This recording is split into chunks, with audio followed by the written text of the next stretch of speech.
आज बीजेपी की दूसरी लिस्ट आ सकती है। 23 उम्मीदवारों के नामों की आज दूसरी लिस्ट का ऐलान हो सकता है। आपको बता दें कि गृह मंत्री अमित शाह के घर बैठक हुई थी। देर रात हरियाणा बीजेपी कोर ग्रुप की मीटिंग में उस लिस्ट बनाई गई है जिसका आज ऐलान हो सकता है। बैठक में बची हुई विधानसभा सीटों को लेकर चर्चा हुई। हरियाणा विधानसभा चुनाव को लेकर केंद्रीय गृह मंत्री अमित शाह के आवास पर देर रात बैठक हुई। इस दौरान बीजेपी अध्यक्ष जेपी नड्डा, चुनाव प्रभारी धर्मेंद्र प्रधान, सह प्रभारी विप्लव कुमार देव, इनके अलावा हरियाणा कोर ग्रुप के कई बड़े नेता मौजूद रहे। बैठक में उम्मीदवारों के नामों पर चर्चा हुई। आपको बता दें कि हरियाणा में विधानसभा चुनाव के लिए बीजेपी 67 उम्मीदवारों के नाम की घोषणा कर चुकी है और आज यह संभावना है कि बीजेपी अपने उम्मीदवारों की दूसरी लिस्ट जारी कर सकती है।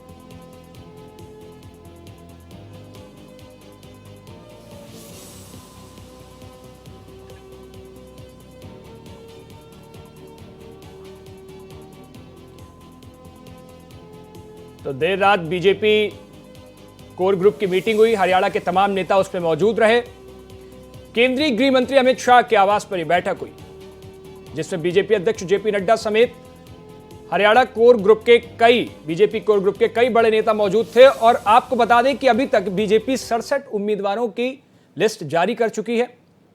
आज 23 उम्मीदवारों की लिस्ट जारी हो सकती है। सूत्रों के मुताबिक खबर है कि बस मुहर लग चुकी है। लिस्ट का ऐलान, नामों का ऐलान होने की देरी है।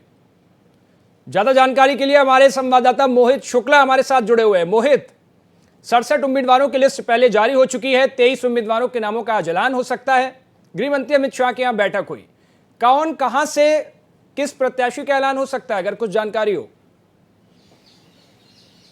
और देखिए उज्जवल, आपको बताना चाहूंगा, कल देर रात गृह मंत्री अमित शाह के घर पे एक हाई लेवल मीटिंग हुई और ये मीटिंग इसलिए हो रही है क्योंकि बीजेपी से बगावती सुर उठने अब शुरू हो गए हैं। बीजेपी में तमाम बड़े दिग्गज नेता हैं जिन्होंने हरियाणा इकाई से इस्तीफा दे दिया है, जिसके बाद बीजेपी इस बात को समझ रही है कि वैसे भी 10 साल की एंटी इनकम्बेंसी थोड़ी बहुत पनप रही है और एक एक करके जब पार्टी के तमाम नेता छोड़ते चले जाएंगे तो उसके बाद कहीं ना कहीं चिंता हो सकती है। यही वजह है। और देखिए इन सबों के बीच में आपको कल ये पता है कि आम आदमी पार्टी ने भी 20 उम्मीदवारों की एक लिस्ट जारी कर दी। इससे ये रास्ता खुल गया है, ये रास्ता साफ हो गया है कि कांग्रेस और आम आदमी पार्टी का गठबंधन नहीं हो रहा है। तो बीजेपी को एक चिंता ये भी सता रही है कि जो हमारे बागी विधायक हैं या जो कांग्रेस के, आप समझिए, ये समझने वाली बात है कि कांग्रेस और बीजेपी के बागी विधायक आम आदमी पार्टी का रुख करेंगे और अगर आम आदमी पार्टी 5-7 सीटें भी वहां से निकालने में संभव हो पाती है, सक्षम हो पाती है, तो वे समझिए कि किंग मेकर की भी भूमिका में वो आ सकती है। लेकिन वो आने वाले वक्त की कहानी होगी। तो आप एक बात समझिए, इन सभी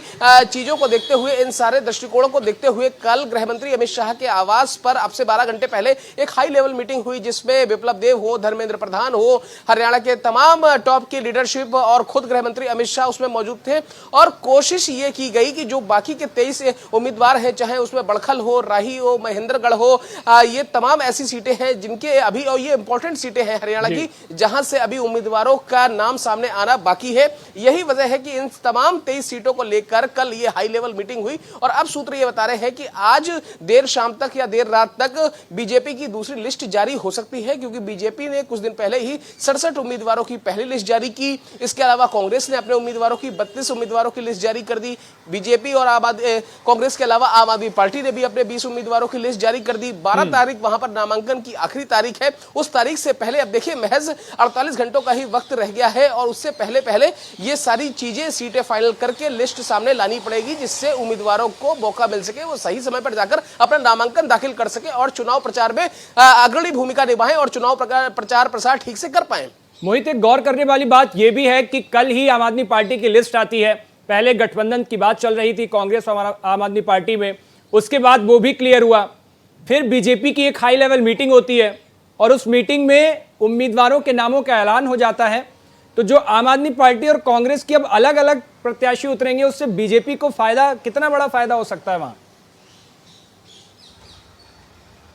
देखिए, मैं आपको शुरू से ही कह रहा हूं और अभी थोड़ी देर पहले भी मैंने आपको इस बात का जिक्र किया कि जो बागी विधायक हैं या जो बागी नेता हैं, चाहे वो कांग्रेस के हों चाहे वो बीजेपी को हों, इससे नुकसान इन्हीं दोनों पार्टियों को होने वाला है, क्योंकि जब बागी बगावत करते हैं तो फिर वो खुल के खिलाफत करते हैं। और आप देखिए, जब माहौल ऐसा बनता है, और हमने यूपी के अंदर वो तस्वीर देखी, यूपी में कई सारे सिटिंग जो सांसद हैं उनके टिकट काटे गए। इसके अलावा और माफ कीजिएगा, 51 में से 47 लोगों को टिकट दिया गया। उसके उसी वजह से वहां पर कई सारे इनके जो नेता हैं वो बगावत कर गए और उसका खामियाजा बीजेपी को यूपी के अंदर भुगतना पड़ा। हमने पिछली बार महाराष्ट्र में भी इसी तरीके के कमोबेश हालात देखे थे, कर्नाटक के अंदर भी इसी तरीके की चीजें हुई थी। तो 3 सूबों से बीजेपी ने इस समय सीख ली हुई है, बावजूद उसके जब 30% टिकट यहां काट दिए गए। हरियाणा के अंदर बीजेपी ने अपने नेताओं के टिकट काट दिए, क्योंकि एंटी इनकम्बेंसी है 10 साल की। बीजेपी इस बात को समझ रही है, बखूबी समझ रही है। यही वजह है कि आप बीजेपी इस बात को जानते हुए इस तरीके की उसको मीटिंग बुलाना उसके लिए लाजमी हो गया है, क्योंकि जब राई की बात हो, चाहे महेंद्रगढ़ की बात हो, चाहे दूसरी सीटों की बात हो, जब इस तरीके की चीजें होंगी तो बीजेपी को इस तरीके की चीजों का आभास हो रहा है। और इसका नुकसान कहीं ना कहीं बीजेपी के लिए ज्यादा है, कि उसकी वजह है, देखिए, एक तो 10 साल की एंटी इनकम्बेंसी है, उसके बाद नेताओं की, अपने नेताओं की नाराजगी है, उसके बाद नेताओं की जो उनकी बगावत है वो सबसे बड़ी बात है। वो बागी भी हो रहे हैं, और इन सबों के बीच में अगर ये नेता बागी होकर आम आदमी पार्टी का दामन थामते हैं तो फिर मुश्किलात बीजेपी के लिए ही खड़े होने वाले हैं। और आप एक बात और समझ लीजिए, भले ही आम आदमी पार्टी और कांग्रेस का गठबंधन अभी नहीं हुआ है, लेकिन अगर आम आदमी पार्टी हरियाणा के अंदर 4 से 5 सीटें जीतने में कामयाब होती है और वो किंग मेकर की भूमिका में आती है, तो मैं आज आपको बता रहा हूं कि हरियाणा के अंदर आफ्टर पोलिंग मतलब पोल हो जाने के बाद कांग्रेस और आम आदमी पार्टी का आपको एलायंस देखने को मिलेगा। अगर सरकार गठन की प्रक्रिया आगे बढ़ती है और अगर सीटें मुकम्मल उतनी जितनी चाहिए सरकार के लिए उतनी नहीं मिलती है, तो आम आदमी पार्टी और कांग्रेस आपको गठबंधन करते हुए दिखाई पड़ेंगे, पोस्ट एलायंस आपको होता दिखाई पड़ेगा। ठीक है, फिलहाल मोहित नजर बनाए रखिएगा। विस्तार से जानकारी देने के लिए धन्यवाद आपका।